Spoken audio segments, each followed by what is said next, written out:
The night settles gently in Aberdeenshire. Not all at once, not with ceremony. It arrives in layers, the cooling of stone, the quietening of birds, the soft rearranging of shadows along ancient walls. Wind passes through tall grass without urgency, and the castle listens, as it always has. If you stand long enough, you may sense it. This is Fyvie Castle.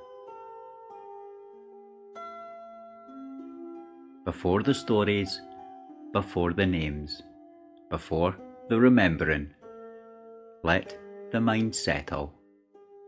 Imagine the weight of iron under your hand. Long before the towers rose into their present shape, Fyvie was already known. In the early 13th century, it began as something smaller, a royal lodge set amid woodland and water, chosen for its isolation as much as its security. Kings passed through, councils were held, decisions were made that echoed beyond these grounds. In 1214, William the Lion held a parliament here. The stones that heard those voices are long buried beneath newer walls. But they remember. Alexander II arrived in 1222, his retinue filling the air with horses and banners. In 1296, Edward I passed through, not as a guest, but as a conqueror, his presence heavy with consequence. And in 1308, Robert the Bruce stood here, reclaiming ground both physical and symbolic. Each visit left something behind, not always visible, not always kind. The castle we see now did not rise in a single act of ambition. It accumulated itself. The Preston family laid the foundation of what remains. A strong tower at the southeast corner, built for watchfulness rather than beauty. Thick walls, narrow views, stone shaped by caution. In the 15th century, Sir Alexander Meldrum added another tower at the southwest. The castle grew asymmetrical, like something responding to pressure rather than planning. Later still, the Seton family arrived, and with them a different confidence. They built the grand main entrance, flanked by imposing drum towers, and installed the Yett, the iron gate that still guards the threshold. The Setons were loyal to the Jacobite cause. When that loyalty failed them, they were outlawed in 1690. Their departure was abrupt. Their mark remained. Fyvie passed to the next Gordon family, Earls of Aberdeen, who raised yet another tower, reinforcing both stature and separation. And finally, in 1885, Alexander Forbes Leith purchased Fyvie. Alongside his American wife, he completed the castle's castellan form and restored its interiors with opulence, velvet, carved wood, light meant to impress. But restoration does not erase memory. It only gives it new rooms to move through. Over time, history begins to soften. Facts settle into stories. Stories become habits, and habits, when repeated long enough, begin to feel like presences. Before we speak of ghosts, we must speak of the curse. Long before Fyvie, became the elegant stronghold we see today. The land it stood upon was already sacred, and according to legend, that land was violated. The story tells of 3 ancient stones taken from holy ground, stones that were never meant to be moved. Their removal angered forces older than the castle itself. Enter Thomas the Rhymer, the prophet, poet, and seer of Scottish folklore. It is said that he pronounced a warning upon Fyvie's builders. Fyvie, Fyvie, thou'rt are wrong, if thou'd had stanes, thou'd stand full strong. From that moment on, misfortune followed the castle's owners. Generations of lairds struggled to produce male heirs. Lines ended unexpectedly. Fortunes collapsed. Illness and tragedy followed renovation after renovation.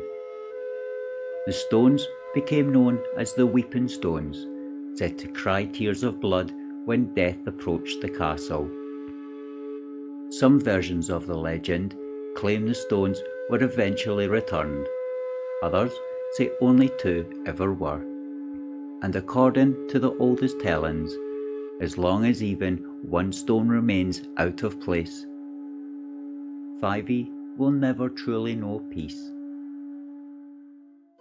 Of all of Fyvie's spirits, one name echoes louder than the rest: Lilias Drummond. She was a noblewoman married into the powerful Seton family, and by all accounts, her life should have been comfortable. Instead, legend says it became a prison.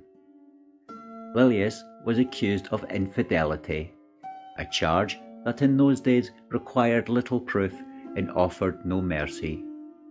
She was confined within Fyvie Castle, locked away, forgotten by the world. Some say she starved. Others say she fell ill. But all versions agree on one thing: she died alone. Visitors today are shown a chilling detail: her name carved into stone. Not painted, not restored, but scratched, as though etched in desperation. She is said to walk the corridors at night, draped in green silk, her presence announced by a sudden drop in temperature and the heavy feeling of being watched. Staff have reported footsteps in empty halls, doors opening where no one stands, a sadness that seems to cling to certain rooms. They call her the Green Lady, and many who have stayed the night say she is still searching for justice and for release. There is a belief at Fyvie that some doors were closed for a reason. One legend speaks of a hidden chamber sealed centuries ago. What lies inside is never clearly stated, only that opening it would bring disaster. According to the story, a laird once considered breaking through the wall, but was warned that doing so would bring death to himself and his wife. The room remains closed. Whether by superstition or wisdom, no one has dared disturb it since. And in a castle shaped by curses, that restraint may be the only thing keeping something far worse at bay. Another story tells of renovations uncovering something deeply unsettling. Behind the walls of a bedroom, workers allegedly found human remains. The skeleton of a woman, hidden away and forgotten. After the discovery, strange events began almost immediately. Loud bangs echoed through empty rooms. furniture moved on its own.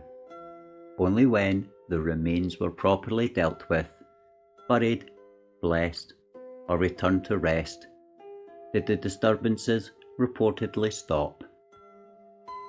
But whether the spirit left, or simply went silent, no one can say for sure. Some speak of a phantom trumpeter heard playing mournful notes in the dead of night. Others claim to see shadowy figures on staircases, or feel unseen hands brush past them in a narrow corridor. Skeptics dismiss these as imagination, but even they struggle to explain why Fyvie Castle feels different, why certain rooms are avoided after dark, why guides lower their voices without realising it, why the castle seems to breathe when no one is watching. Fyvie Castle is undeniably beautiful.